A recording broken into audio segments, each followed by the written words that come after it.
사랑제일교회 명도 집행 때마다 폭력 사태가 발생하는가 하면 폭력 사태를 우려해 취소되고 무산되기 일쑤였지만 경찰은 전광훈 씨에게 책임을 묻지 않았습니다. 이런 가운데 최근 사랑제일교회 6차 명도 집행 당시 또다시 물리적 충돌과 폭력 사태가 발생해 수사기관의 무능과 무력함에 대한 지적이 나오고 있습니다. 최근 영적 전쟁 낙동강 전선 지키자라는 슬로건을 내걸고 열린 종교 집회에서 가짜 뉴스와 정치적 발언이 대거 쏟아져 눈총을 받고 있습니다. 국민의힘 대선 경선 과정에서 개신교 방송사들이 앞다퉈 특정 후보를 간증 프로그램에 초청했습니다. 선거방송 심의 규정은 후보자들의 균등한 참여 기회를 가질 수 있도록 유의해야 한다고 명시하고 있습니다. 안녕하십니까. 평화나무 뉴스 박지혜입니다. 사랑제일교회 명도 집행이 또다시 무산됐죠. 지난 15일 명도 집행이 시도되자 전광훈 씨는 자신의 지지자들을 향해 순교 정신으로 맞서라는 취지로 강경 대응을 주문했습니다. 이번 폭력 사태의 책임은 수사기관을 향하고 있습니다. 사랑제일교회 명도 집행 시도 때마다 폭력 사태가 반복됐는데도 종암경찰서가 전광훈 씨를 봐주기로 일관했기 때문 아니냐는 지적이 나오는 건데요. 보도에 신비롬 기자입니다. 사랑제일교회 한 교인이 교회 첨탑에 올라가 투신하겠다며 난동을 부립니다. 또 다른 교인은 전봇대에 올라갔습니다. 용역업체 직원들에게 돌을 던지는가 하면 소화기 분말을 분사하기도 했습니다. 교인들의 극렬 저항에 명도 집행은 이번에도 무산됐습니다. 명도 집행을 시도했다 무산되기만 벌써 6번째입니다. 이 같은 교인들의 난동 수준의 저항 뒤에는 전광훈 씨의 선동과 주문이 있었습니다. 전 씨는 이번에도 교인들에게 순교 정신을 강조했고 교인들 역시 이에 호응해 순교를 각오했다고 말했습니다. 평양신학교의 1기부터 10기까지는 순교의 제물이 된 것입니다.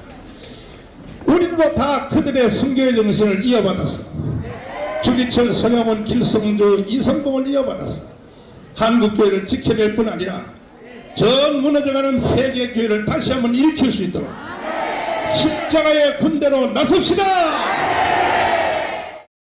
남자분들은 올라가라고 당부하더라고. 아까 남자들은 컨테이너 박스 들고 올라가서 다 지키고 있으라 하더라고. 내가 죽을 자리다. 오늘 십자가 이전에 지금 쓰러져 죽으려고 왔습니다. 하나님이 거둬서 내줘. 집안을 제2 박승원이 박원승이 돼.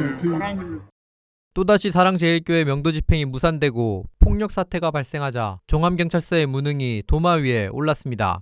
종암경찰서는 교인들을 선동해 명도 집행을 막아서는 전광훈을 특수공무 집행 방해죄로 처벌해달라는 평화나무에 고발해 번번이 불송치 결정을 내렸습니다. 지난해 11월에는 전 씨가 구속수감 중이기에 직접적으로 교인을 선동했다고 볼만한 뚜렷한 증거가 없다고 했는가 하면 지난 4월에는 전광훈이 교인들을 선동해 정당한 법 집행을 못하게 하려는 의도가 인정되지만 명도 집행이 실제로 이뤄지지 않았기에 혐의를 입증할 만한 증거가 불충분하다고 봤습니다. 폭력 사태가 발생할 것을 우려해 아예 시도조차 못하고 취소했던 것이지만 경찰은 문제 삼을 수 없다고 본 겁니다.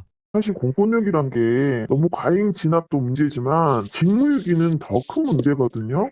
사실 교인들이 들어가는 거 다 방치하셨어요. 일단 진압이 다 됐는데 뚫린 거죠. 너무나 과잉에 대해서 염려하고 자기들이 해야 될 일조차도 두려워서 못 하시는 거예요. 한편 종암경찰서는 지난 7월 23일 감염병의 예방 및 관리에 관한 법률을 위반한 사랑제일교회에 대한 고발에 대해서도 불송치를 결정했습니다. 지난 5일자 불송치 결정서에 따르면 사랑제일교회가 이미 방역법 위반으로 과태료 처분과 운영 중단 처분, 시설 폐쇄 처분을 받았기 때문에 추가 조치할 수 없다는 취지로 풀이됩니다. 이에 평화나무는 지난 17일 종암경찰서의 불송치 결정에 이의를 신청했습니다. 평화나무 뉴스 신비롬입니다. 최근 손현보 목사가 담임하는 부산 세계로교회에서 국가 비상 긴급 기도 대성회가 열렸는데요.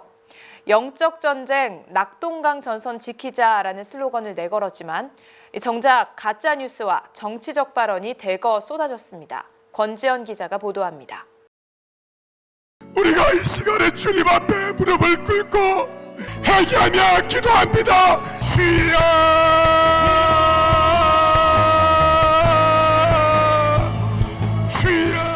영적 낙동강 전선을 지키겠다며 전국에서 목회자들이 모였습니다.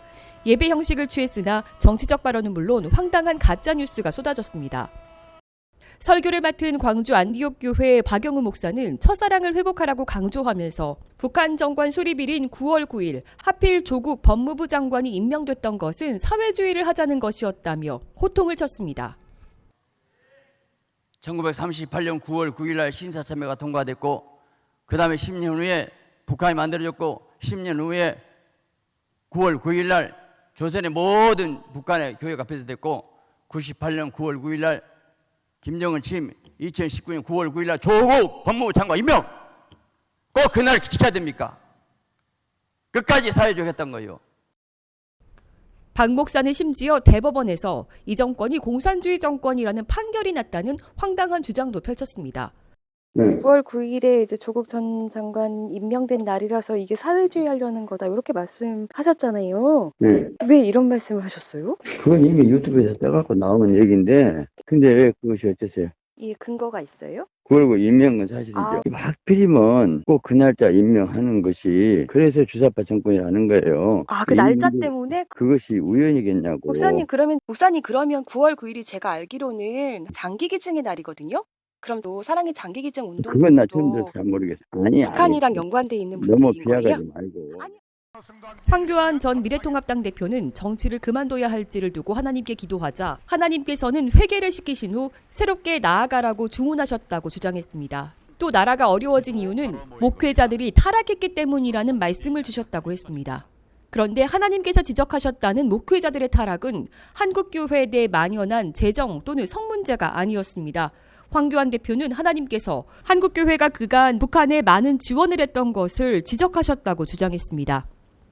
북한에다가 돈을 많이 퍼준 거, 하나님이 이거를 지적을 하셔요. 한국교회가 특히 목사들이 북한에 돈을 주고 또 그 준 돈이, 북한에 준 돈이 거기 주민들을 위해 사용된 게 아니라 우리나라로 도로 들어왔답니다. 도로 들어와서 좌파 세력에 돈을 줘서 힘을 줬다는 거예요. 이래서 좌파가 힘을 잡게 되면 결국 누가 피해를 당하고 우리가 만약 공산국가가 된다면 누가 피해를 당하는데 첫 번째 당할 사람이 목사님이고 장로님이고 교회인데 이 부분에 대해서 해결하지 않는다는 거예요. 움직이지 않는다는 거예요. 이 부분을 하나님께서 말씀하셨습니다. 황교안 전 대표 측에 해당 발언에 대한 근거가 무엇인지 구체적인 설명을 요청했습니다. 하지만 사흘째 대답은 없는 상태입니다. 이날 행사에 참석한 최용준 목사 이후 평화나무와 통화에서 현 정부가 모든 지령을 북한으로부터 받고 있다고 주장했습니다. 그러나 근거 제시를 요청하자 북한의 모든 것을 지령을 받고 있다는 것을 저는 동의하고 있어요. 목사님 혹시 뭐 근거 같은 게 혹시 좀 있으실까요? 좀 납득할 만한 증거를 같이 제시해 주시면 저도 좀 검토해 보겠습니다. 내가 나이가 많은 사람이 돼서 네네. 그거 다 기억을 못해요. 2022년 대통령 선거를 앞두고 한국교회발 황당한 가짜뉴스와 음모론이 벌써부터 본물 터지듯 터져나오고 있습니다. 평화나무 뉴스 권지연입니다.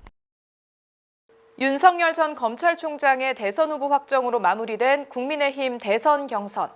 이 경선에 참여했던 홍준표, 원희룡, 최재형 대선 경선 후보에게는 한 가지 공통점이 있는데요.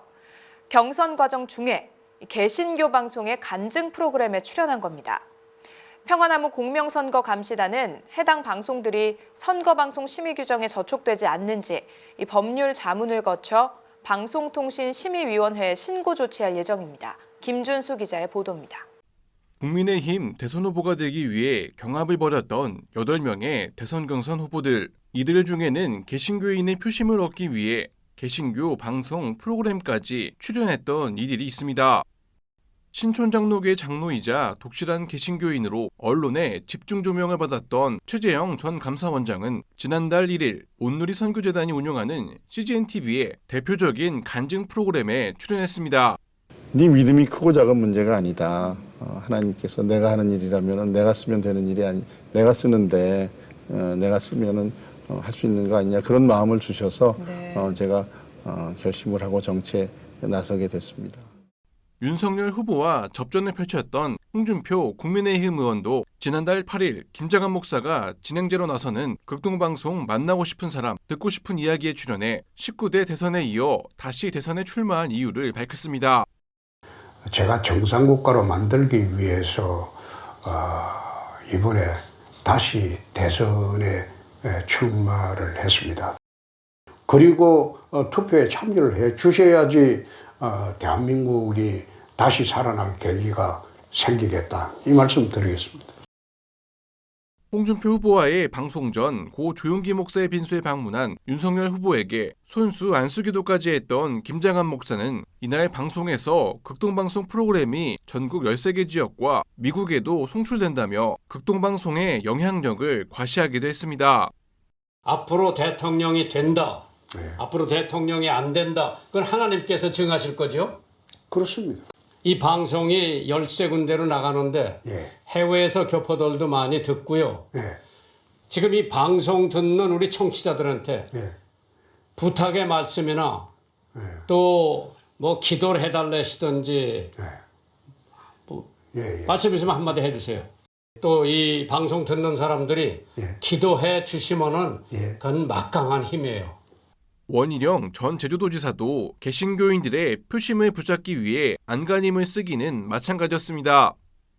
제주 중문교회 안수집사이기도 한 원전지사는 지난 2일 CTS의 대표적인 간증 프로그램인 내가 매일 기쁘게에 출연해 대선 출마 배경과 자신의 정책을 설명했습니다. 또 차별금지법에 대해서도 단호히 반대한다는 입장을 밝혔습니다. 정치방역 없애야 됩니다. 우리 교회에 정치방역의 희생양이잖아요. 잔학계나 정권교체, 그리고 하나님을 두려워하는 사람으로 정권교체하게 해달라. 저는 그거 하나만 기도하겠습니다. 아멘. 선거방송 심의에 관한 특별규정에 따르면 방송은 특정한 후보자나 정당에게 유리하거나 불리하지 않도록 정치적 중립과 공정성을 지켜야 한다고 명시하고 있습니다. 또 제14조에서는 후보자를 초청하는 대담, 토론 프로그램일 경우 후보자들에게 균등한 참여 기회를 보장하고 있습니다. 평화나무 공명선거감시단은 특정 후보만을 초청해 대선 출마 계기와 정책 등을 소개한 해당 방송들에 대해 선거방송 심의규정 위반 사항은 없는지 법률자문을 거쳐 방송통신심의위원회에 신고 조치할 예정입니다. 평화나무 뉴스 김뉴스입니다. 우리나라의 최초의 신학교인 평양신학교에서 1기부터 10기까지 거의 90%가 다 순교했습니다. 우리도 다 그들의 순교의 정신을 이어받아서 한국교회를 지켜낼 뿐 아니라 전 무너져가는 세계교회를 다시 한번 일으킬 수 있다. 툭하면 순교 드립치는 전광훈. 특히 교회 명도 집행 시도가 있을 때면 교인들과 지지자들에게 순교자 정신으로 맞서라고 주문하는데, 그런데 잠깐, 평양신학교 1기부터 10기까지 거의 90%가 순교했다고? 이 같은 주장에 김승태 한국기독교교회 역사연구소장은 말도 안 되는 소리라고 일축했는데, 개신교에서 순교는 신사참배 거부한 데서 처음 나오거든요. 예, 그러니까 평양신학교 1기에서 뭐 했다는 건 거짓말이에요.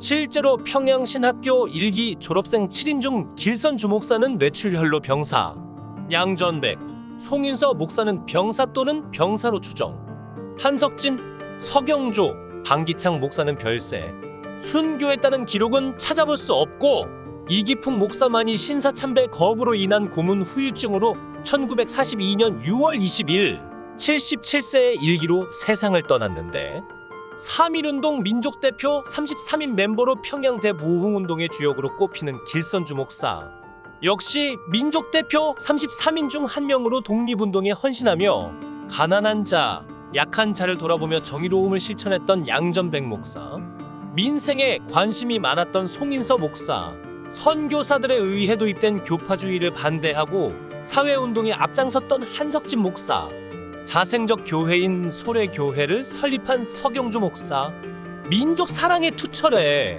길선주, 안창호, 한석진 등과 함께 독립협회 평양지휘의 창설회원으로 활동했던 방기창 목사. 이분들도 갖지 못한 이름이 순교자인데 가짜 뉴스 쏟아내느라 자꾸 혀가 마르는 전광훈 아저씨. 순교 뜻 모르죠? 오늘 뉴스는 여기서 마칩니다. 함께해 주신 여러분 고맙습니다.